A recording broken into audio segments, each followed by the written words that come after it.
Welcome back to our weekly walkthrough where we bring the above, below, and talk about the transits you should know. So this is our week of June 15th through the 21st. I am still running behind because life after death changes. Apologize for that, but we're coming in Tuesday evening. So our theme of the week is the Three of Cups reversed, and these are our little dancing cats. Here's the upright. And with this, there is this sense of celebration and revelry, but it can be a little bit of a distraction. Like it's when the party moves from fun to drama, from just enough into too much. And so I want you to be careful this week about overindulging in lieu of processing your feelings, like using fun to supplant what is actually needed. On Monday, we had our Cancer moon looking lovely, coming in to help say goodbye to Jupiter in Cancer. We're not quite out of it yet, but I believe this is our last moon in Cancer while Jupiter is still in Cancer. So domicile rulership, very lovely. We had a trine to the North Node and a square to Neptune, Venus, sextile Uranus, and we got the Eight of Wands reversed for Monday. So Monday was very too much communication, hasty communication about bad things that were unspoken, really bringing our needs to the forefront in an unexpected way. We jump over to today and we have our Four of Curses on Tuesday. And the Four of Curses is when you fixate on the bad things. It's like that. You can't look away from the problems and you start to treat the problems and the fears as the structure of a situation. And with Tuesday and our Mars day, and particularly with Mars still in detriment in Taurus, that can be a dog with a bone energy. And we had the moon square Saturn early in the morning Mountain Time before conjuncting Mercury and sextiling Mars. And then in a little bit this evening at 9:40 p.m. Mountain Time, we will have Leo Venus trine Neptune and Aries. And that can be a little dreamy. That can be like looking at the possibilities that could be with a relationship, but it can also be a little escapist. Bypassing what actually needs to happen in favor of fixating on desire. So I really encourage you today to not run away from the things that you're afraid of, but don't assume they're the only answer. Like we really want to kind of close the gap between the escapist fantasy and the escapist fears and come back to that middle place. And, Moon in Cancer can help us do that with our bodies.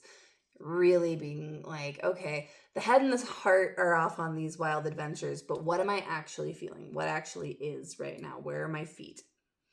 Wednesday, we get our Moon-Jupiter conjunction at 1:40 a.m. Then we move into the parting square with Chiron in Aries before the moon jumps into Leo. And sextiles Uranus, trines Neptune, conjuncts Venus, opposes Pluto. Venus opposes Pluto. There's some intensity to Wednesday. It feels dramatic and bold, but at the same time we have the Four of Wands. And the lunar aspect of it, it can be like being dramatic and bold while also being cozy at home with your bestie. Like this can be creating a foundation of aesthetic comfort. Is one way we can use this energy, but also looking at the things that alienate you from that. Like, what is stopping you from showing up fully because you're afraid of being ostracized? That's our question for Wednesday. We move into Thursday, and we have that Leo moon, trine Saturn, and square Mars. And that's about it. And we have our Queen of Coins reversed.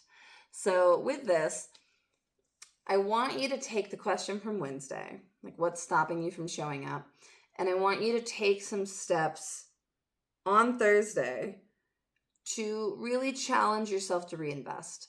Like particularly like Leo Venus is ruling that Taurus Mars, and with the moon coming in to square it and having just started the conversation with Leo Venus, I want you to think about like what is an act that you can take in the Taurus sector of your chart to start showing up differently and investing in yourself instead of being the grounding or stabilizing presence for others and the one who's always having to provide for others. Like, where can you bring that back in, or where can you ask someone to help you? Like, if you really don't feel like you can invest in yourself right now, if you can make space for yourself, ask somebody else to. Find the person who is more grounded, who can show you how to come back to that. Move towards the people who emulate the things that you want to bring into your own life. On Friday, we have the last round. The last round is an interesting card because it is very much like, this is your shot. This is your chance. What are you going to do with it? And trying really hard not to go into Eminem. But the Leo moon sextiles the Gemini sun and trines Chiron in Aries before moving into Virgo at 8:36 a.m. Mountain Time.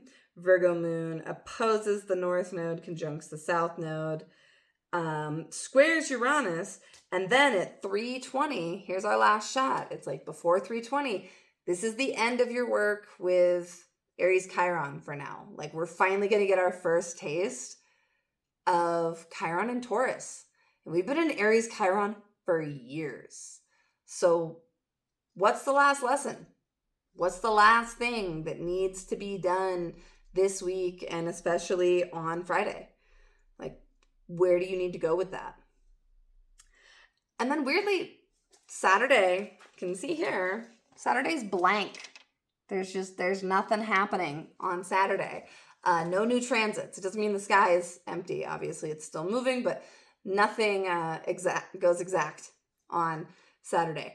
So with that, we have two pretty big cards for a day where it's just kind of letting it ride. And I've noticed low transit days often follow like something big. And for me, like Chiron is a pretty potent little asteroid. I won't lie. Chiron is the first one who talked me into asteroids. And that sense of like wounding and what we need to do and what we need to figure out is pretty profound. And so we're going to get that first taste of it in Taurus. And if you have anything at the beginning of Taurus in those first few degrees, especially like 0 and 1 degree, like you're going to feel it. And so we have the Hierophant, specifically the asshole version. And then we have the Mourning Death. And so with this, it's like, what new grief is there over old things? Like, what new layer of transformation is available, like in that acute ache?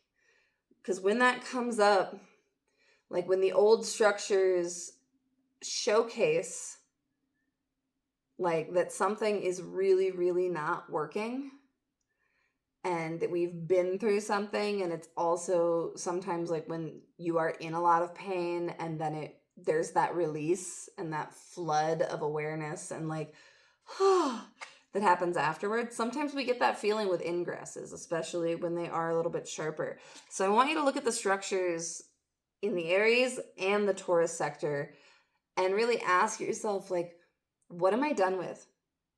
What needs to go? What do we not need any more of?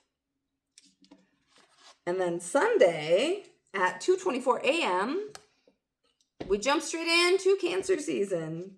Hooray! And then we have the Virgo moon, sextile Mercury, Cancer sun, sextile our newly ingressed Chiron and Taurus, Virgo moon, trine Taurus Mars, and sextile Jupiter. Moon moves into Libra, squares the Cancer sun, giving us our half moon, trines Uranus, opposes Neptune. It's just Sunday feels like suddenly everything is happening.